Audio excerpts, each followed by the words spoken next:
I'm Greg Shapiro, and let's quote up South Florida and Florida. Vague Florida bills target gender-affirming care. Florida lawmakers are advancing a series of bills that LGBTQ advocates warn could further criminalize and restrict care for transgender youth. Two measures, HB 743 and SB 1010, would make it a third-degree felony for medical providers or state employees to aid or abet gender-affirming care for patients under 18. The bills use the term sex reassignment prescriptions and procedures, but do not define what aiding and abetting means. SB 1010 also opens the door to civil lawsuits and fines of up to $100,000 for each violation, and allows the Attorney General to pursue cases up to 2 years later. Behavioral health professional Savannah Thompson said, quote, "This could increase the feelings of fear from my clients who are under 18, but it also can increase the likelihood that these professionals won't be able to talk with their clients honestly and openly to give them the care and the support that they deserve and need," end quote. Lawmakers also advanced HB 173, which would require parental consent for teens 13 and older to access outpatient crisis services. Critics warn this could limit access to mental health hotlines such as 988, which will disproportionately harm queer youth. Democrat Representative Robin Bartleman reportedly told the bill's GOP sponsor, Representative Kim Kendall, quote, "If my teen is about to kill themselves, I want them to access a hotline," end quote. The bills come as Florida Republicans continue aggressive efforts targeting trans rights and LGBTQ protections statewide. I mean, come on, why is it not surprising that Florida lawmakers would utilize vague language in bills to entrap and prosecute people? That's the vagueness. That's the point. That's exactly their motive, especially when it comes to something that is ultimately a matter of life and death. The cruelty of these barbarians knows no bounds.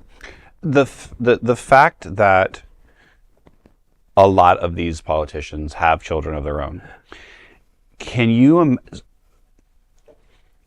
I did advocacy work and answered emails and letters for the Trevor Project. Mm-hmm. You know, and people know that I have a organization that deals with mental health, and I have been very honest on this show about my mental health journeys.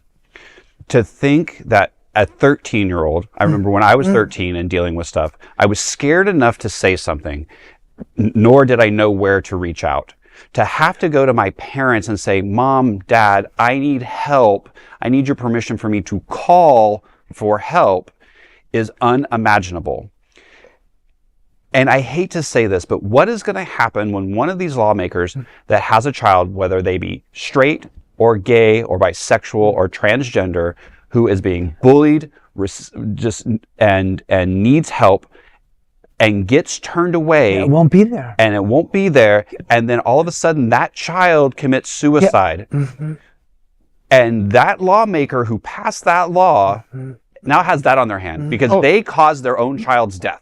There are multiple cases of politicians who push for anti-LGBTQ laws only to make a U-turn when they find out that one of their children or one of their nieces is part of the community. We need to think about because these laws I hate to say this, but these laws affect our community. It affects every single child in our community.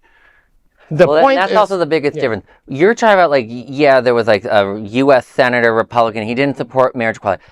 Marriage equality is very important, but we're grown adults that can find a way to live and deal with that.